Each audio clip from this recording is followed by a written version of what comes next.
Jeffco School Board, and we have opening remarks from the two candidates running in this race. We begin with Joan Chavez-Lee. We'll have you provide your opening remarks from here and then move to the cocktail round of questions.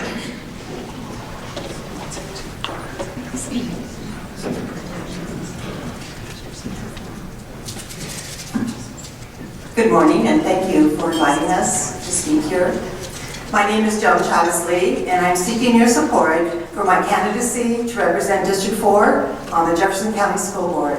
As a former Jeffco teacher and principal, a Jeffco parent, and now proud grandparent, I bring a vast wealth of experience and perspective to this position.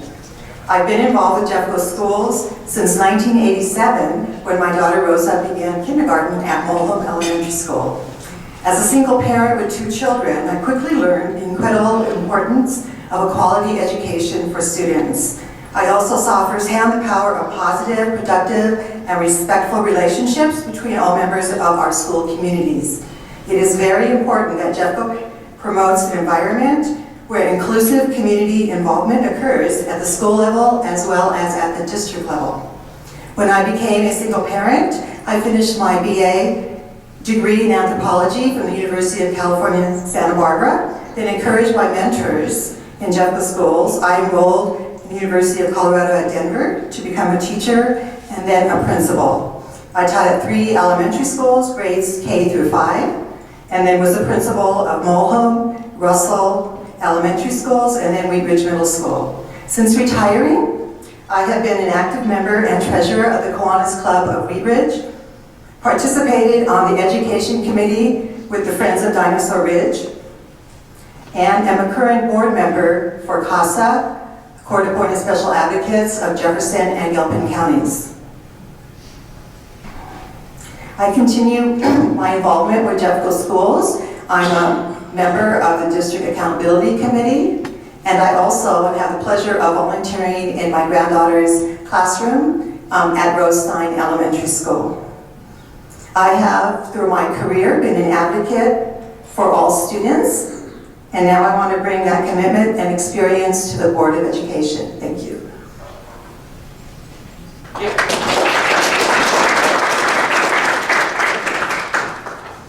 All right, District 4 also offering opening remarks, Susan Miller.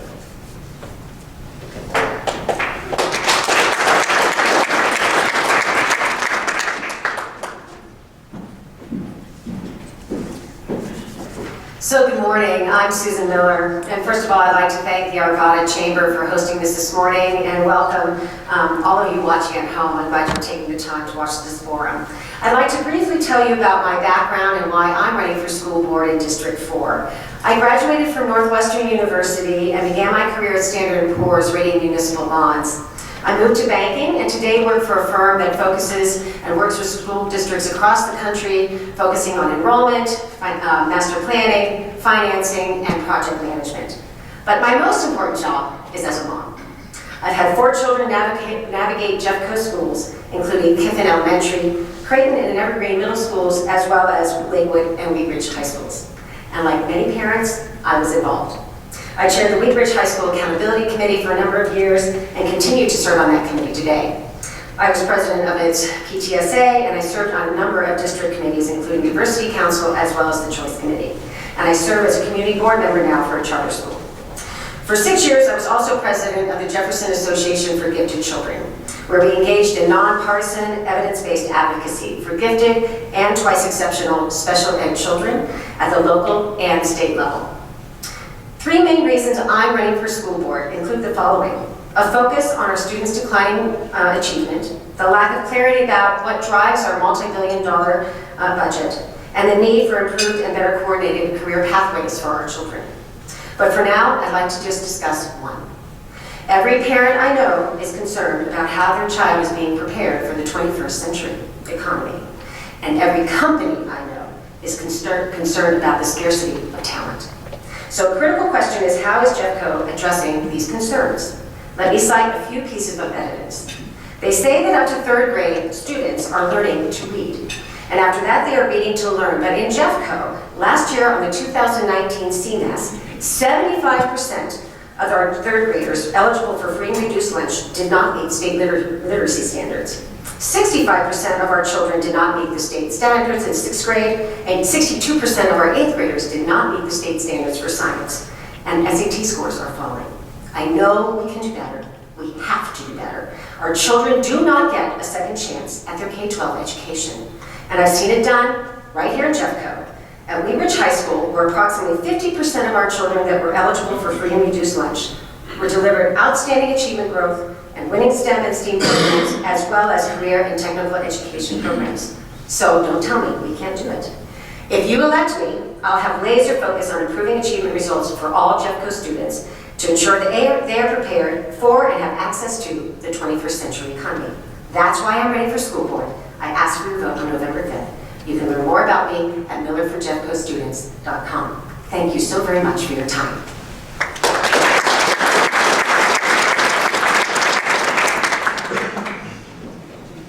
Take a seat here.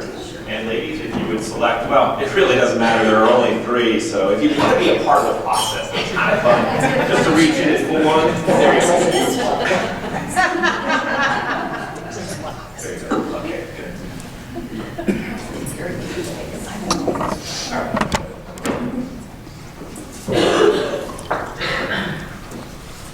Joan, you had the first opening remark, so I'm going to direct the first question to you as well. And then we'll flip the order when we get to the fire round and closing remarks, okay? So Joan, what do you believe is the appropriate amount of testing for students? What are the implications of students opting out of testing?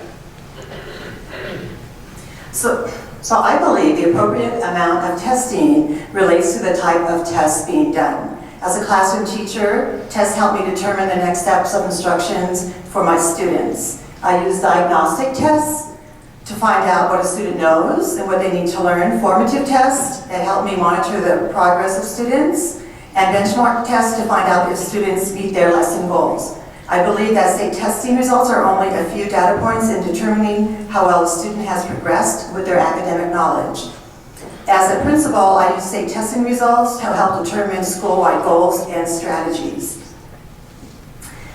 So, the way it relates to performance if kids do not take the tests kind of depends on schools. If you have a small number of kids at a school, the number of kids, it might impact it, the final scores for your school. And then at a district level, it would take a big amount of kids not taking the test to have an impact for the district. Thank you. All right, same question. Would you like to repeat it? I can help you along the way. No, I think I'm good. Okay. So let's start with the first in principles. No organization can systematically improve in the absence of consistent and comparable feedback. In K-12, standardized tests provide a systematic feedback loop that's comparable across schools, districts, state, and in some cases, nations. So opting out can degrade the quality of that feedback loop. As for the amount of testing, that largely is governed by state and federal law. And that said, if we could reduce rate inflation, then we could probably kind of eliminate, or we can eliminate some of the standardized tests. All right, you'll get the first crack at the second question, which is, please share what you believe the biggest success within the district is currently. I'm going to touch on two. One, I think we can honor John McDonald and his team for security. I think all of our children feel safe walking into schools, and I think that's a wonderful gift. But the second one I'm going to hit on is career pathways. And we look at Wheat Ridge High School once again as an example where teacher Jen Marquez and Jane Johnson, along with Administrator Griff Worth, actually put together something similar to the DPS Career Connect program that Joe Sabo put in place, which actually set up a program called Career Explorer, which is a CTE program that focuses specifically on kids that have lost hope and were in serious danger of dropping out. In this case, these children actually were able to gain employment, certification, and career pathways. It's successful, and I think we can replicate it across schools as it is, and it's also going to other districts now. All right, Ms. Chavez-Lee, biggest success within the district currently? So I believe the biggest success within the district is that Jeffco Schools provides families many choices for their children's educational experience. Charter, neighborhood, and option schools provide particular school learning environments that help meet the needs of our students. For an example, within District 4, 4 elementary schools provide dual language programs. Patterson Elementary School provides an IB primary years program. Addenbrooke Classical Charter School provides students with core knowledge as well as music every day. And Jefferson County Open School provides for self-direction and experiential learning. And I am pleased to know that another Warren Tech campus will be open close to the Dakota Ridge High School site. Thank you. All right, on to our final question. Ms. Chavez-Lee, you'll have the first crack at this one. As it relates to resources within the district, where do you believe additional funding should be allocated? Where should funding be removed or lessened? So I cannot currently recommend where additional funding should be removed or lessened. I do know that 78% of general fund goes to employee compensation. So it is important to continuously evaluate how this money is allocated throughout the district. I think it is also important to evaluate how district fund allocations are doing as they relate to the Jeffco Generations document and the district's strategic plan. These include, around the strategic plan, kids having mastery, communication, critical and creative thinking, and self-direction. Personal responsibilities, etc. It's important that the district continues to use a continuous improvement cycle of setting goals, identifying ways to improve, and then evaluating the changes. Ms. Miller, same question to you. Let's talk about money. Currently, where should it be allocated and where should it be removed or lessened? Great question. So one item I'd like to focus on is that we hired 114 SELs, which are social and emotional learning teachers, this past year, which I think is great, except that I think I would have first hired more licensed psychologists and social workers who are equipped to actually deal with the acute and chronic mental health challenges that are often led to classroom disruptions and sometimes lead to violence. So that's where I would have directed those dollars. As for the Jeffco budget, we first need to develop a much better understanding of the relationship between the activities that the district performs and the costs that are associated with them and the impact on our results. And in my business career, I've never seen a billion-dollar organization where this type of analysis doesn't free up some resources. So that's what we need to be focusing on. We are into our fire round now, and we will begin with Ms. Miller. First question. What skill do you think is most important for students to get out of school? Complex problem solving. Okay, Ms. Chavez-Lee. Self-directed learning. Okay, Joan, you'll have the first one here. What did you want to be when you grew up? Archaeologist. Great. Ms. Miller. Opera singer. It's a long story. Just imagining the shower now. Who is captain of your own fan club? Who is your role model, Ms. Miller? My great-grandfather, Ms. Miller, who was an entrepreneur and the Buckeye River and founder of Chautauqua. Great. Ms. Chavez-Lee, your role model? Former Jeffco administrator and current CU regent, Irene Griego. Okay, great. And you'll start this one, Ms. Chavez-Lee. What one word describes you? Curious. And Ms. Miller? Competent.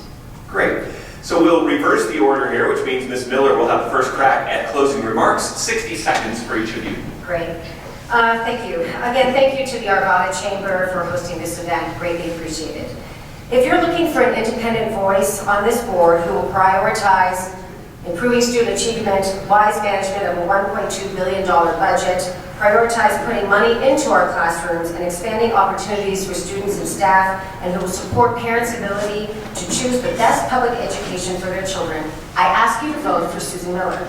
You can learn more about me at millerforjeffcostudents.com and like my Facebook page. Please turn in your ballots and vote for Susan Miller. Thank you very much. And Ms. Chavez. I'm a strong believer of public education. We should not forget that public education has more than just the mission of preparing students to become economically self-sufficient. It also guarantees a free education to all children, unifies a diverse population, and prepares students to become productive citizens in our society.